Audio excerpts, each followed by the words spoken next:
नमस्कार दोस्तों, हिंदी मंजूषा चैनल पर आपका स्वागत है।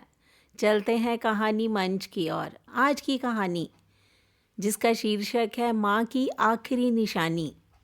कहानी शुरू करती हूँ। निधि अपने बच्चों को स्कूल के लिए तैयार कर रही थी, तभी दरवाजे पर ज़ोर से दस्तक हुई।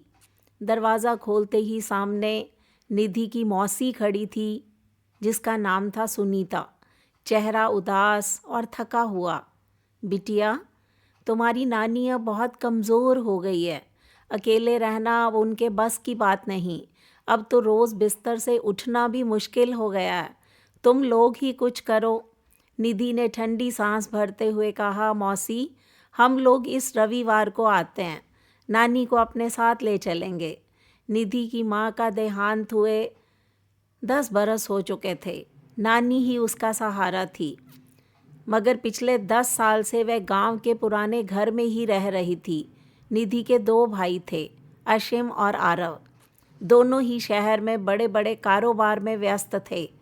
कभी कभार त्योहारों पर फ़ोन कर लेते, लेकिन नानी से मिलने कभी नहीं आते।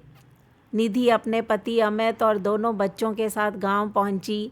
नानी को देखा तो उसके आंसू झलक पड़े। सफ़ेद बाल, झुर्रियों से भरा चेहरा, बेहद कमज़ोर शरीर। निधि ने गले से लगाया, नानी, आप अब मेरे साथ चलेंगी। अकेले रहने की ज़रूरत नहीं। नानी मुस्कुराई। बिटिया, तुम्हारे पास भी तो जिम्मेदारियां हैं।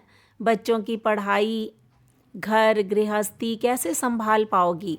निधि ने दृढ़ता से कहा, आप मेरी माँ की आखिरी निशानी हैं। आपको अकेले छोड़ने में मुझे पाप लगेगा। लेकिन असली संघर्ष निधि के जीवन में अब शुरू हुआ। शहर लौटने पर निधि के पति का चेहरा बदला हुआ था। निधि, मैं जानता हूँ तुम अपनी नानी से बहुत प्यार करती हो, लेकिन सोचो, हमारे पास पहले ही कितनी जिम्मेदारियाँ हैं। बूढ़े लोग बहुत देखभाल मांगते हैं। दवाइयाँ, डॉक्टर, समय, ये सब आसान नहीं। निधि ने कहा, मैं नौकरी नहीं करती, घर पर ही रहती हूँ, देखभाल कर लूँगी, तुम चिंता मत करो। अमित बोला, तुम्हारा सोचना आसान है, लेकिन असलियत कठिन है। तुम्हारे भाई क्या कर रहे हैं? क्यों सारी जिम्मेदारी सिर्फ हम पर है? निधि चुप रह गई। वह जानती थी कि भाई लोग कभी आगे नहीं आएंगे। नानी को बिस्तर पर ही रहना पड़ता था। निधि दिन रात उनकी सेवा करती। बच्चों की पढ़ाई, पति का ध्यान, घर का काम, सबके बीच खुद को निधि भूल ही गई। कुछ दिन बाद पति का असली रंग सामने आने लगा। निधि अब ये बर्दाश्त नहीं हो रहा। दिन रात रोना, कराहना, दवाइयों का खर्च, घर का माहौल भारी हो गया। मुझे अपने ही घर में घुटन महसूस होने लगी है। निधि की आंखें भर आई। तो क्या करूं? इन्हें वापस गांव भेज दूं या वृद्धाश्रम? अमित ने साफ कह दिया, हाँ, बेहतर यही है। तुम्हारे भाई लाखों कमा रहे हैं, तुम क्यों बोझ उठा रही हो? एक रात नानी ने निधि का हाथ पकड़कर कहा, बिटिया, मुझे वृद्धाश्रम छोड़ा। यहाँ रहकर मैं तेरी गृहस्थी खराब नहीं करना चाहती।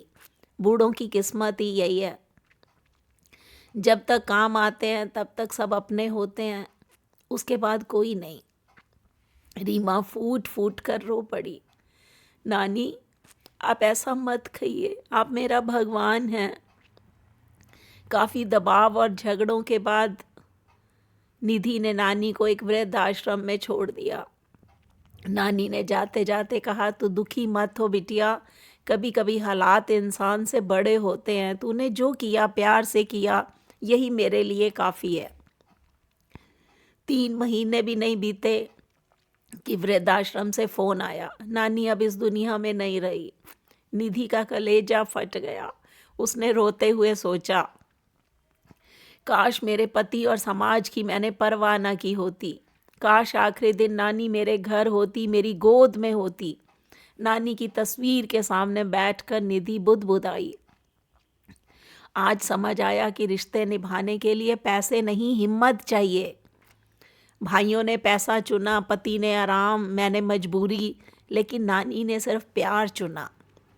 काश मैं भी नानी के संग प्यार कर पाती, नानी की तरह प्यार को अपने जीवन में सहारा बना पाती, क्योंकि नानी ही तो मेरी माँ की आखिरी निशानी थी और मैं आखिरी निशानी को भी नहीं संभाल पाई। दोस्तों, ये समाज के लिए कहानी एक सीख है। माँ की आखिरी निशानी, हर बेटी के पास माँ की आखिरी निशानी होती है और वो निशानी संभाल के रख सकती है। तो दोस्तों, ये कहानी आपको कैसी लगी? इस पर अपनी प्रतिक्रिया दीजिए। हिंदी मंजूषा चैनल को सब्सक्राइब कीजिए। मिलते हैं अगली वीडियो में, तब तक के लिए नमस्कार।